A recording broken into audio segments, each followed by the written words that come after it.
There is a truth that most of us avoid. Your life is not controlled by circumstances, nor is it determined by what happens outside. It is guided by your own mind. And if that mind is not trained, not disciplined, then no matter how many opportunities or how much potential you have, it will all slip away like sand through your fingers. Every day, you wake up with thousands of thoughts. Some pull you back into the past, things you wish you had done differently. Some push you into the future, worries that have not even happened. And in the midst of all that movement, you rarely truly live in the present. Your mind is like a monkey that never sits still, jumping from branch to branch, from one thought to another without pause, and you think you are controlling it. But in reality, it is controlling you. Have you ever asked yourself, why do I know what is right, but still don't do it? Why do you know you should wake up early, but still procrastinate? Know you should let go, but still cling. Know you should stay calm, but still react in anger. The answer is not a lack of knowledge. It is a lack of mental discipline. Mental discipline is not about forcing yourself to become a perfect person. It is not about suppressing emotions or trying to be strong in a rigid way. Mental discipline is the ability to recognize what is happening within you and not be carried away by it. When a negative thought arises, you do not immediately believe it. When an emotion surfaces, you do not instantly react. When life becomes chaotic, you still maintain an inner stillness. Most people try to change their lives by changing their circumstances, a new job, a new relationship, a new environment, but they carry the same old mind with them, and everything repeats itself. Because if your mind is still chaotic, then wherever you go will become another version of that chaos. There is a deep paradox.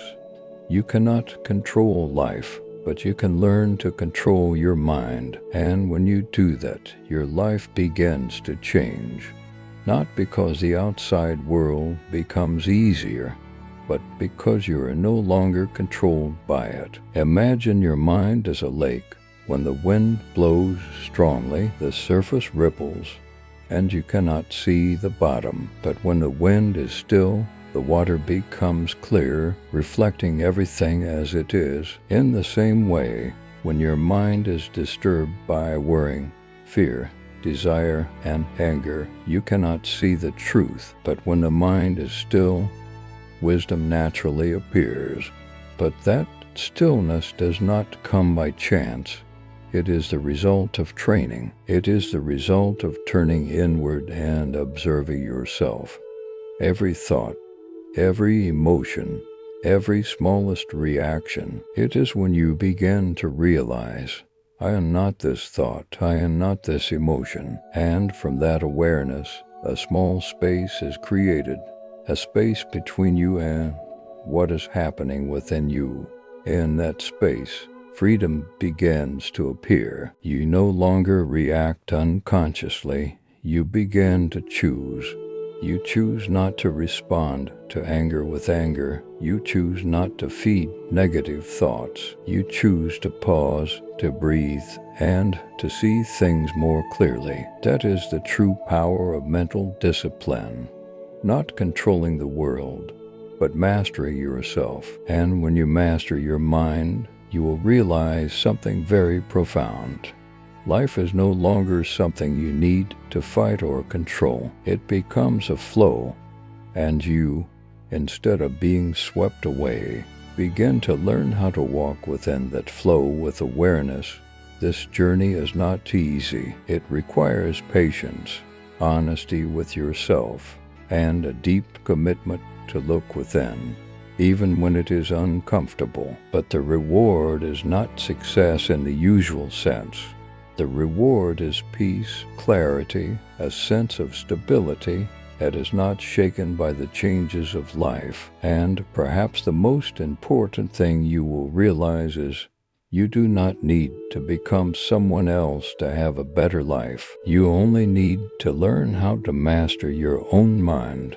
Because when the mind is disciplined, life naturally falls into order. Mental discipline does not begin with grand actions, but with very small moments that most people overlook. It is when you want to procrastinate, but still choose to act, when you want to react, but choose silence, when you want to run away, but choose to stay and face it.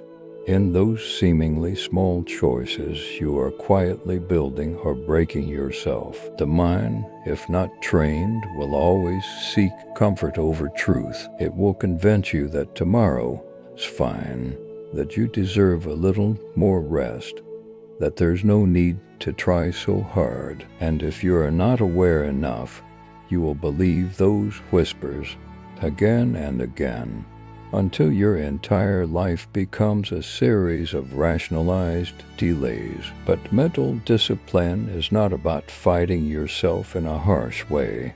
It is about understanding how the mind works. It is when you realize that each thought is not a command, but merely a suggestion, and you have the right to refuse. Observe this deeply. A thought arises, then disappears. An emotion comes up, then fades away. But if you cling to it, feed it, identify with it, it becomes your reality. That is how worrying turns into prolonged fear. That is how a fleeting moment of anger becomes years of regret. A person with mental discipline is not someone who has no negative thoughts, but someone who does not let those thoughts drive their actions. You begin to realize a very powerful truth. The space between stimulus and response is where freedom exists. When someone says something that upsets you, the natural reaction is to defend or attack. But if you have enough discipline to pause, just for a moment, you break the chain of unconscious reaction, and in that pause you can choose a different response, one that comes from awareness rather than instinct. This is where your life begins to change, because life is not shaped by rare, big events, but by thousands of small reactions each day. The way you respond to pressure, to failure, to criticism, to loneliness, all of these quietly shape who you are becoming. If you do not discipline your mind, you will become a slave to circumstances. When things go well, you feel good. When things go wrong, you collapse. You are pulled up and down by things outside your control. But when you begin to train your mind, a deep stability emerges, a foundation that is not easily shaken. That stability does not mean you no longer have emotions. You still feel everything, even more deeply, but you are no longer drowned in them. You are like the sky, vast and still, while the emotions are just clouds passing by. However, this journey requires something very few people are willing to face: absolute honesty with yourself. You must look directly at the habits that are undermining you, the times you deceive yourself, the reasons you create to avoid change. No more blaming circumstances, other people, or the past. You begin to take full responsibility for your inner state, and that is not comfortable. There will be moments when you realize that you yourself are the cause of much of the suffering you are experiencing. But the paradox is, within that realization, strength begins to emerge. Because if you are the cause, then you can also be the solution. Mental discipline also means learning to do what is necessary, even when you do not feel inspired. You no longer wait for the right mood to begin. You act first, and the feelings will follow. Most people live based on emotions. They act when they feel like it, and stop when they lose interest. But those who master their minds do the opposite. They act based on values and goals, not fleeting emotions. This creates a massive difference over time.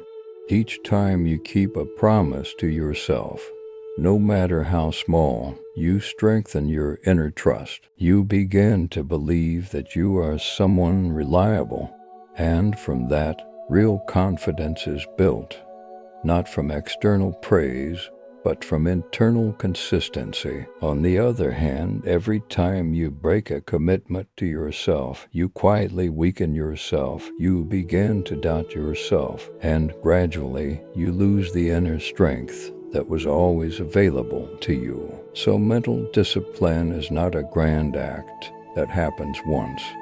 It is a process repeated every day. It is when you choose awareness over unconsciousness, choose action over delay, choose calm over reaction. At first, this will be very difficult. Your mind will resist. It will try every way to return to old habits. But if you persist, little by little, you will begin to feel the change. One day, you will realize that the things that once controlled you no longer have the same power. Negative thoughts still arise, but they no longer carry weight. Strong emotions still come, but they no longer dominate you. And in that stillness, a new kind of strength is born. Not loud, not showy, but steady and profound.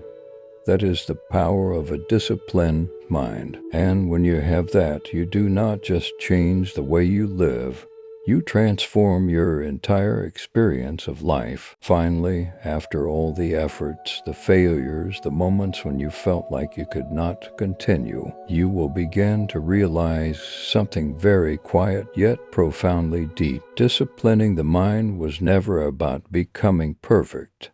It was about becoming free. Freedom is not when you can do whatever you want. True freedom is when you are no longer controlled by what you want, when desire no longer pulls you, when fear no longer locks you in place, when negative thoughts no longer have the power to decide how you live. That is true freedom. And that freedom does not come from the outside. No one can give it to you. No circumstance can create it. It only appears when you turn inward and begin to master yourself. There may be days when you feel like you are progressing very slowly. There may be days when you fall back into old habits, react in old ways, get carried away by thoughts you believed you had already overcome. But understand this journey is not a straight line. It is an upward spiral, where you encounter the same challenges again, but with a deeper level of awareness. Each time you realize you're losing control, that is not failure, it is awareness. Each time you pause, even for a second before reacting, that is a victory. And each time you choose what is right instead of what is easy, you are gradually rebuilding yourself. Gradually, you will no longer need to try to control your mind. Awareness becomes your natural state. You begin to slow down, not because life slows down, but because you're no longer being carried away by it. You listen more deeply, you see more clearly, you feel everything more fully, and at the same time, you are no longer trapped in anything. A very different kind of peace begins to emerge.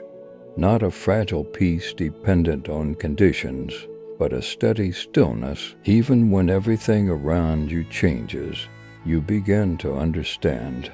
Life does not need to be perfect for you to feel complete. Things do not need to go your way for you to feel at peace, because that peace no longer comes from controlling the world, but from no longer being controlled by it. And in that realization, a completely new way of living opens up.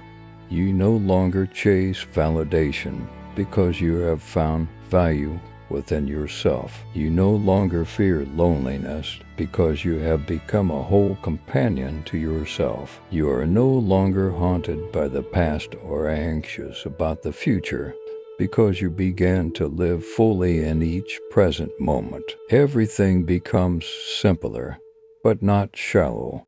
On the contrary, it becomes deeper than ever. You see the beauty in small things. You appreciate ordinary moments. You no longer need grand things to feel alive, because when your mind is no longer scattered, even a single breath becomes meaningful. And then, perhaps on a very ordinary day, you will suddenly realize your life has changed, not because you have achieved something great, but because the way you experience everything has completely transformed.